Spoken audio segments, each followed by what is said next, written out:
life-changing ailments, and they set up this group to try and establish what the connection was. Good morning, Karen. We've met you before, and the first thing I have to ask is your daughter Laura, who I understand is 20 now. How's she doing? Well, she's not doing very well, to be honest. Her condition has disimproved since we spoke last. She has, developed new autoimmune conditions which she didn't have before. So I suppose it's fair to say that her health is continuing to decline. All the while, her friends move on. They have now moved on to college, and they're having all the experiences, over the summer of different festivals, etc., that my daughter should be attending with them. And instead, she sits at home and sees the videos as her friends send them to her, and that's the closest she's going to get to participating socially in any of these events. So you've had 7 years of this now, Karen? 7 years with absolutely no meaningful help from the HSE.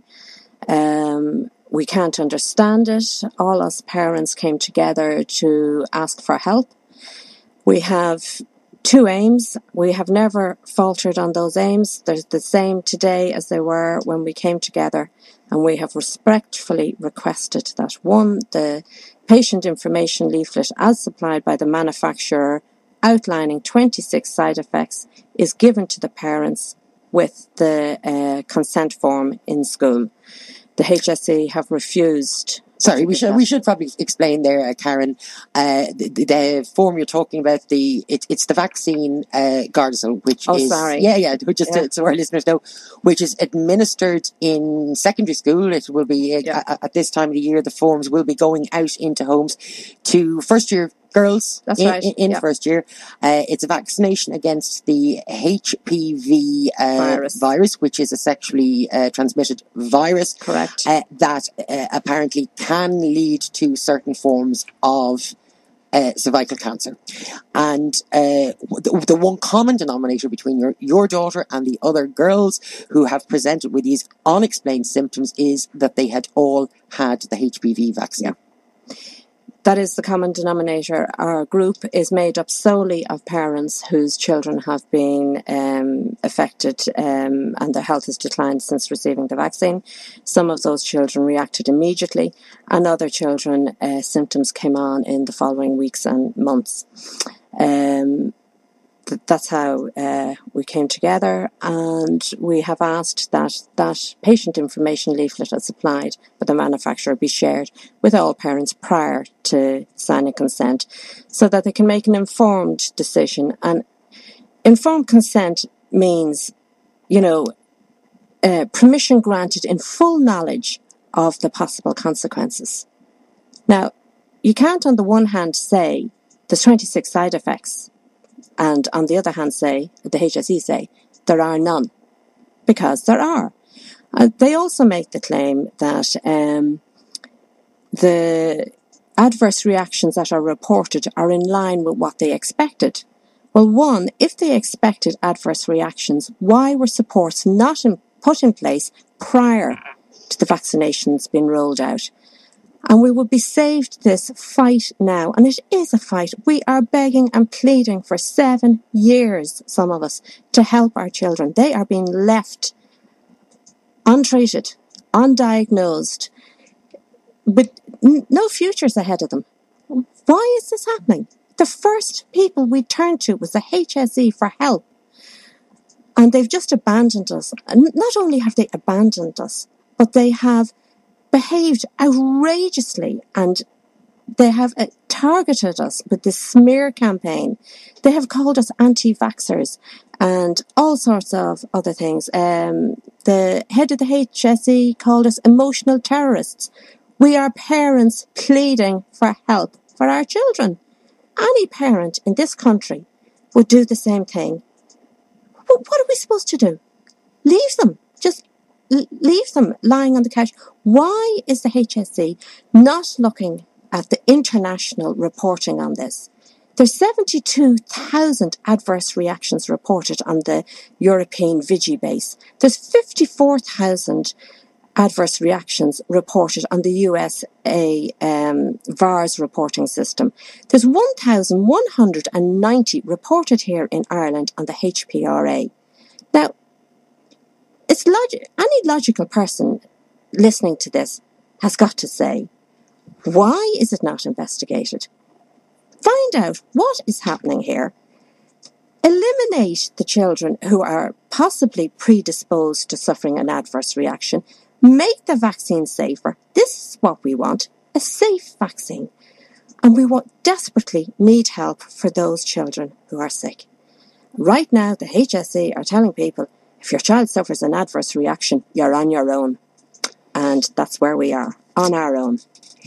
Karen, you've had difficulty, as you said, getting the HSE to listen to you and other bodies. I think what you've possibly done, though, in your campaign is that you have alerted parents of the necessity to maybe go beyond the leaflet that arrives home from school or that you pick up in the doctor's surgery and do your own bit of investigating. And I say that because we do know that the uptake on the vaccination has dropped dramatically in the last few years.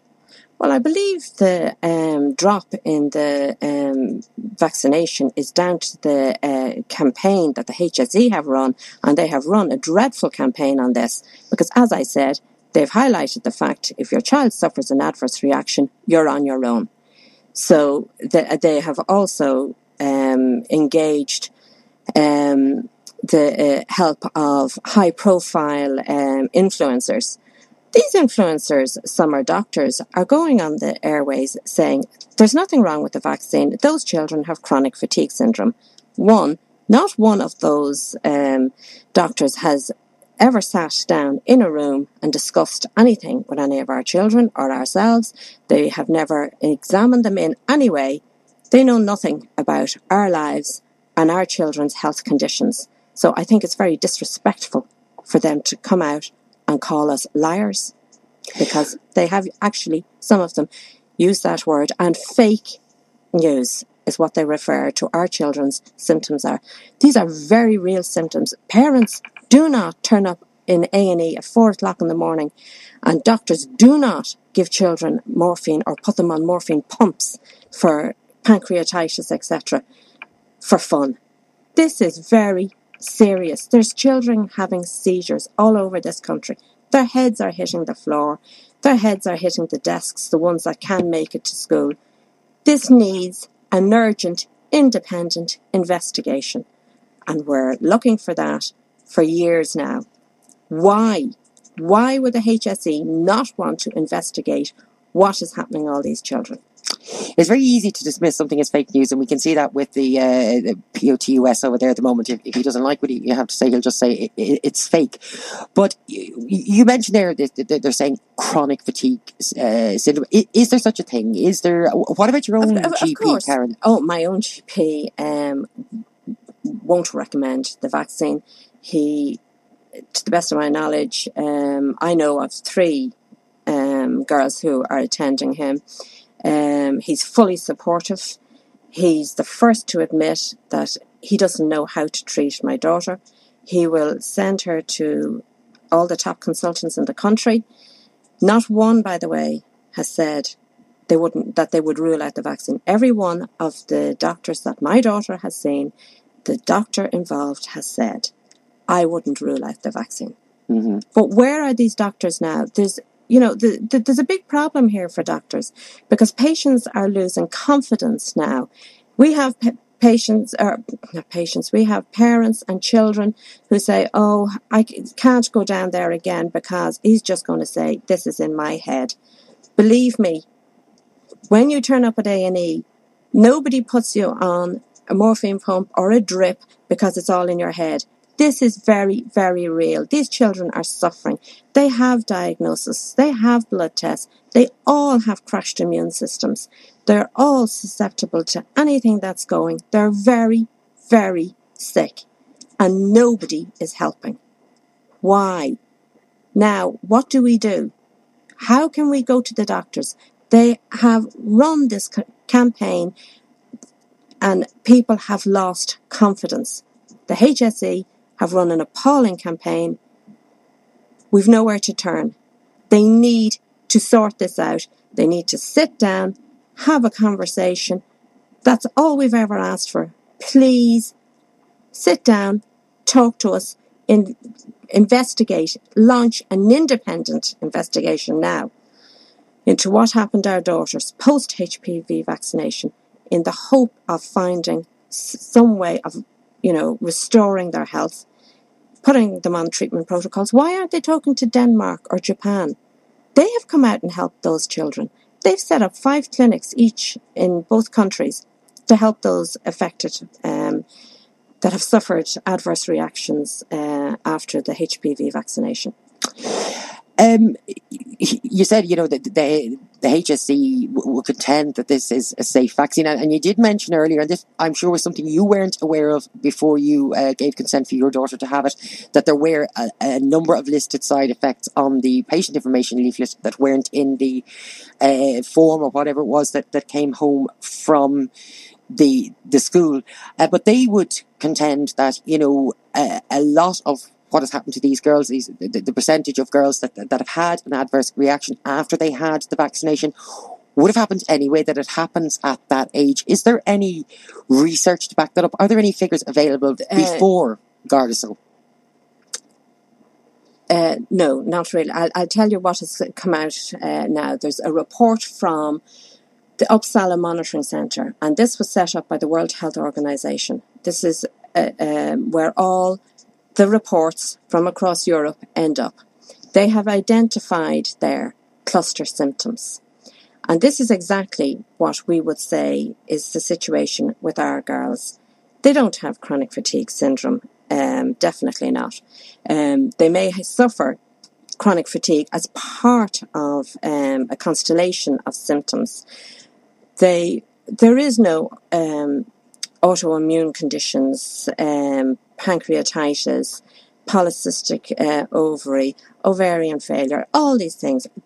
They're not part of chronic fatigue syndrome. However, when you go to the international database, this paper that was collated in the Uppsala Monitoring Centre, formed by the World Health Organization, have identified cluster symptoms in every country that this vaccine has been given.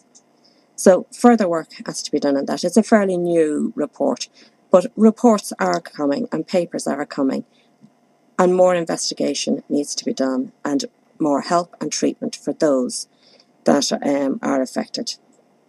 And regardless of what the HSE thinks or whatever it is they're trying to do, they need to help the children that are affected, and they need to stop blanket diagnosing on the television and across the airways the likes of chronic fatigue syndrome, because they don't have chronic fatigue syndrome. This is a get-out clause for them, because there's very little treatment for chronic fatigue syndrome. There's very little known about it, but there's plenty known about the autoimmune conditions that these children are suffering from, which include arthritis. A lot of these children are in very severe pain, and very little has been done for them. And you mentioned pancreatitis, and I'm no medical person, but that does sound quite serious to me, and something that could have a very ruinous effect in later life. It's a very serious situation for anyone who finds themselves suffering from this, from a recurring acute pancreatitis. It's probably practically unheard of in young children. And we have one girl who has had 42 admissions to hospital. That's in stay with pancreatitis. And currently she's nearly out or in hospital as much as she's out. She gets home for a few days, and when she starts trying to eat again, she's back in, and her pancreas is severely scarred. And it's a very, very worrying situation for that family and her. She's another young girl, and she's not on her own. There is several others with the same diagnosis.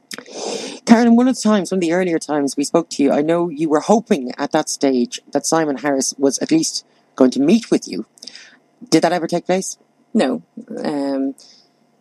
No. Simon Harris gives us a copy and paste response on a regular basis to anything we put in. It's the same thing over and over again. And he recently called on us to butt out. So, I mean, he's telling parents of very, very sick children to butt out. Well, if we butt out, that leaves them completely on their own because nobody else is trying to help. I'm not doing this for fun. I'm exhausted. I'm a mother. I have other children to look after. I'm here today. I have just come from the school with one of my other children. He's just got his junior cert results. And I'm here fighting for my child's life when I should be out celebrating my other child's successes. This is so wrong.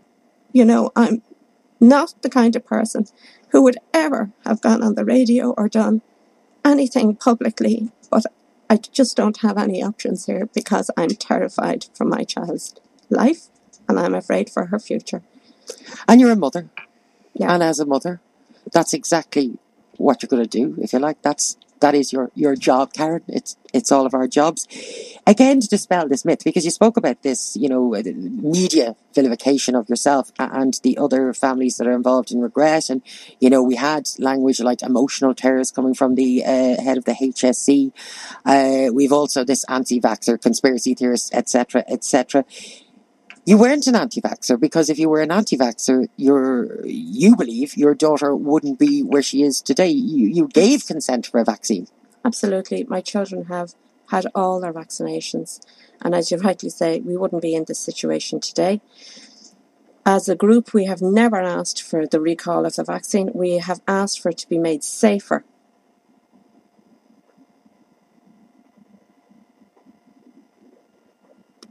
Will be found that would identify other children and they would not be exposed. They could be eliminated from the vaccine. We don't know what that is and nobody will know until it's investigated. And I just find it absolutely extraordinary when the numbers and the reports are coming worldwide. Everybody's got the same cluster of symptoms. I don't even know all the countries that are involved in this, but, you know, how can the same cluster of symptoms be happening everywhere in the same time frame? And, you know, one thing springs to mind here. If you go back 50 years, it was the mothers of thalidomide children who first raised the alarm. Now, it was very obvious to people, you know, you could see what had happened to those children.